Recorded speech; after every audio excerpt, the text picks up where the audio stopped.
증거는 이뿐만 아니라 이 사진을 먼저 보시죠. 피해자의 사체에 남아있던 상처입니다. 피해자의 몸 두 군데에 이와 같은 상처가 남아있었는데요. 이렇게 봐서는 어떤 흔적인지 모르겠는데요. 무슨 상처인가요? 이와 같은 상처를 전류반이라고 부르는데요. 감전된 상처, 즉 전기 충격기와 같은 것에 감전됐을 경우에 피부에 남게 되는 흔적입니다. 감전이 되면 금속 성분이 순간적으로 녹아서 피부에 눌러붙고 피부 가장자리가 올라오게 되면서 마치 여기에 있는 이 사진에 있는 것처럼 분화구와 같은 그런 모습을 보이게 됩니다. 전류반이 사체에 남아있다는 것은 감전으로 인한 충격으로 쓰러지거나 정신을 잃었을 가능성이 높다는 걸 뜻하죠. 피고인이 전기 충격기로 피해자를 기절시킨 다음 목을 졸라 자살로 위장하는 것 얼마든지 가능하지 않겠습니까?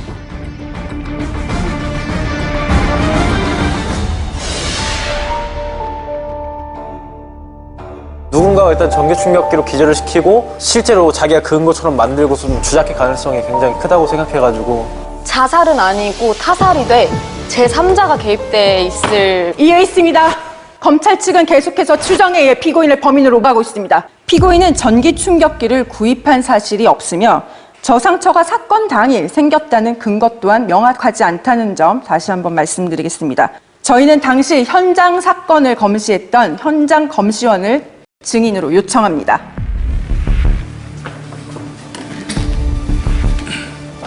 증인, 이승조의 사체를 가장 먼저 확인하셨죠?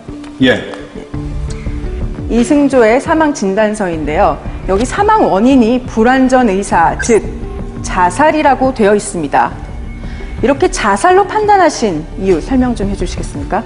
예, 목맨 자살의 경우 발이 땅에서 떨어져 있는 교수형과 비슷한 자세를 완전 의사라고 하고 발이나 무릎이 땅에 닿아 있거나 앉거나 엎드리는 등 신체 일부가 땅에 닿아 있는 자세로 사망했을 경우 불완전 의사라고 합니다. 피해자 역시 불완전 의사에 의해 사망에 이른 것으로 판단했고요. 만일 누군가가 손이나 기타 도구를 이용해 교사를 했다면 분명한 흔적이 남기 마련입니다.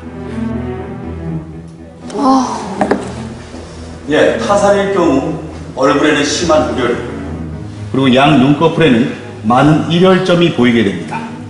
그런데 사망자의 시신엔 우열과 일혈점이 보이지 않았습니다. 그럼 우열과 일혈점이 없다는 것 외에 자살로 판단하신 다른 이유가 있나요? 예, 손목에 주저원이 있었다는 점입니다. 오른 손목에 그 자살을 망설인 주저원이 있었는데요. 아마도 현장에 그 피해자 본인의 지문이 묻어있는 커터칼이 떨어져 있는 것으로 봤을 때 처음에는 칼로 자살을 시도했던 것으로 보입니다. 그렇습니다. 화면을 보시면 쉽게 이해하시겠습니다. 피해자의 시신에는 공격을 막는 과정에서 생기는 상처인 방어운은 없었고요. 자해 전 망설이다 생기는 상처인 주저운은 있었습니다. 목을 졸라서 죽이려 했다면 이렇게 반항을 했을 겁니다. 막 움직이고 손발을 이제 잡아서 끌려고 하고 이제 손으로 그 줄을 풀려고 하고 그때 방어운이 분명 생겼을 겁니다. 이것은 아마도 피해자가 분명히 자살을 했다는 것을 명백하게 말하는 게 아닐까요? 한 가지 궁금한 것이 있습니다. 증인은 피해자의 오른쪽 손목에서 주저원을 발견했다고 하셨는데 이것은 무엇을 의미합니까? 네, 피해자가 왼손잡이일 가능성이 높다고 볼 수 있겠죠. 네, 그렇습니다. 피해자는 바로 왼손잡이였습니다. 하지만 피고인과 피해자는 고등학교 동창으로 피해자가 왼손잡이라는 사실을 알고 있었습니다. 만일 피해자가 왼손잡이인 것을 알고 이를 위장하려 했다면 가능한 일인가요? 예, 가능할 수도 있습니다. 하지만 목을 졸라 죽이고 칼로 주전을 남기려 했다면 배출된 혈액의 양이나 생체 반응이 달랐을 겁니다. 자살로 위장하더라도 충분히 가능한 순서 아닙니까? 기절시킨 다음 손목을 긋고 교사를 할 수도 있는 거지 않습니까? 다들 재판 지켜본 느낌이 어땠어요? 너무 떨렸고 설렜습니다. 어디가 어느 부분이 설렜죠? 전 일단 그 피고인의 그런 억울함을 좀 집중적으로 봤는데 네. 제가 봤을 때는 좀 억울하다기보다는 연기 같았어요. 좀 약간 거짓말을 하는 느낌이 없지 않아 있지 않았나. 그래서 약간 설레셨군. 그 부분에 조금 동의하는 게 영상을 보시다가 처음에 영상 보여주잖아요. 맞아요. 웃더라고요. 맞아요. 진짜요? 쪽에서 웃으셨다고요? 네, 이러고 있다. 맞아요. 이렇게 웃어. 소름 돋아가지고.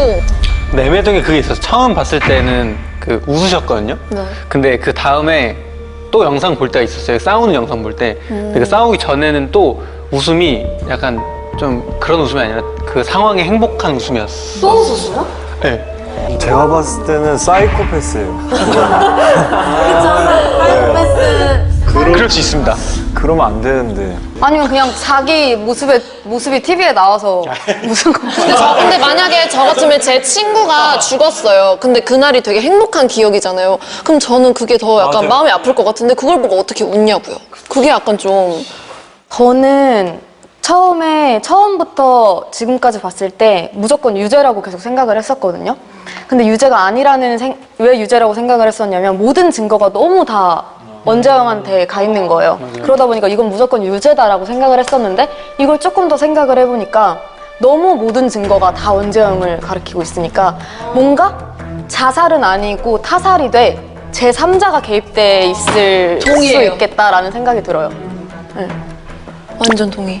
근데 저는 저 매듭이 계속 신경 쓰이거든요. 아, 근데 저런 거는 약간 캠핑장에서도 자주 쓰는 매듭이고. 그치. 근데 이게 뭐 대중적으로 이렇게 쉬운 그건 아니긴 하죠. 어떻게 보면. 딱 놓고 보면. 근데 저는 그냥 무엇보다 타살이라고 했을 때 왜 저항은이 없었을까가 제일 의문이 드는 것 같아요. 근데 그 방어흔이 전혀 없었고 일혈이 없었고 그리고 제일 중요한 그 증거가 사실 전류반이 있었어요. 근데 이 전류반은 솔직히 일상생활에서 생길 수가 없거든요. 흔하진 않죠. 네, 무조건 무언가에 여기에 충격이 있어야 약간 남겨지는 상처인데. 근데 중요한 거는 이승조 씨한테 구입 내역이 없어요. 근데 구입 내역은 충분히 없을 수 있는 게 카드를 사용 안 하거나 뭔가 뭐 다른 사람을 통해서 얻거나 저는 또 여쭤보고 싶은 게 옷 원료가 채취된 게 뒷목이랑 손이었잖아요. 근데 아까 뭐 영상이 꺼지고 난 뒤에는 뭐 모르겠지만 저희가 봤던 영상에서는 뒷목에서 옷의 원료가 나올 만한 행동들이 없었거든요.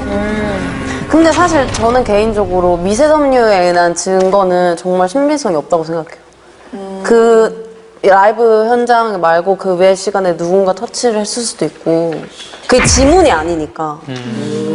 그치. 근데 제가 봤을 때는 그 손에 묻었잖아요. 근데 그 라이브 했던 4명 중에서는 그 재질을 입은 사람이 일단 원재영 씨밖에 없었던 걸로 알거든요. 근데 그 재질이 나왔다는 건 일단 원재영 씨가 가장 유력하지 않나. 와, 대심 원장님은 어떻게 생각하세요? 사실 저 같은 경우는 지금까지 나온 증거만을 봤을 때는 이게 타살이라면 정말 치밀하게 계획하지 않았을까라고 했는데 사실 저는 드라마나 영화에서만 보던 장면을 실제로 이렇게 직접 보니까 너무 어렵더라고요. 그리고 사실 제일 중요한 건 이분이 정말 억울하시다면 그 억울함을 풀어드려야 되고 정말 잘못을 했으면 정말 잘못을 저희가 이제 판결을 내야 되는데 그게 너무